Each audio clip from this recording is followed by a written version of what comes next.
Okay, so slight change in scenery. This is not York Haven. This is York.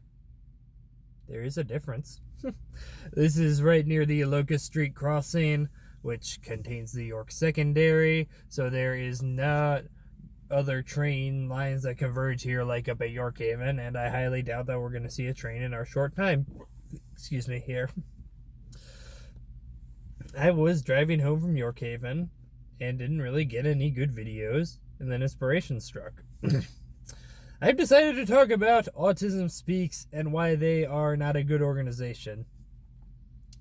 Autism Speaks was started, I think, 2003 or so.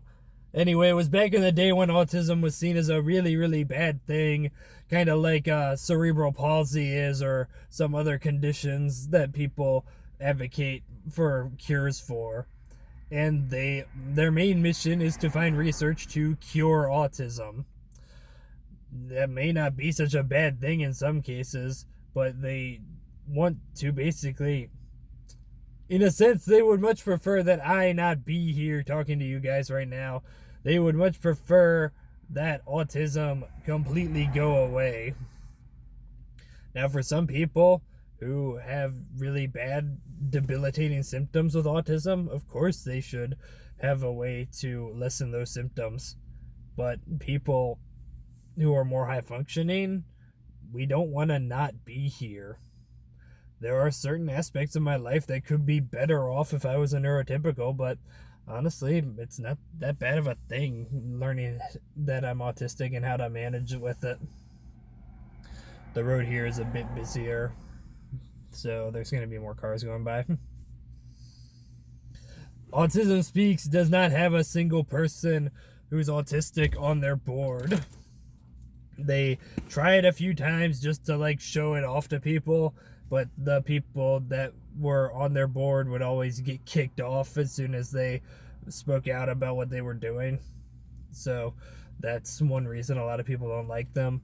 And they also act like autism is a public health emergency, say COVID. And they want to tell people how scary it is and how horrible it is to be autistic. And that includes people like me. When they were founded, autism definition was quite narrow. Now it's a lot broader and we know more about it, and we know that people like me are autistic, and they're still advocating for, we need to cure it, we need to end autism forever. And they are researching genetic therapies and genetic sequencing and such, which is a lot like eugenics in a way. They've advocated for therapies that are basically just legal abuse, like ABA therapy, which focuses more on hiding your autistic symptoms and making people feel bad about themselves for having autism symptoms.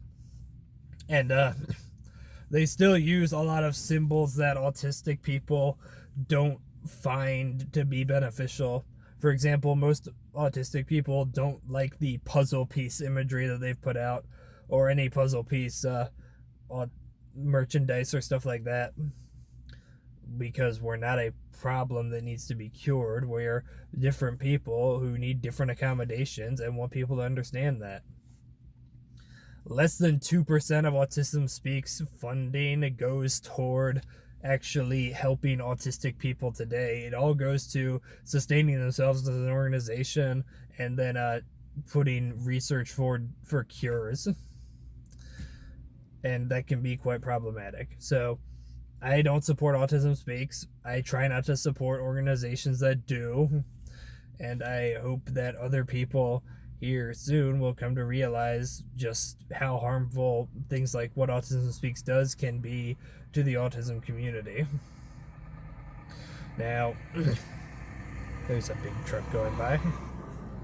That doesn't happen all that often at York Haven, but now we're here in not York Haven. There it is. Anyway, those are just my 2 cents on Autism Speaks and why we don't support them, and why you probably shouldn't either. hopefully soon more people will realize that what they're doing is harmful to the autism community and can hurt them a lot, and find a different organization to support. Thank you.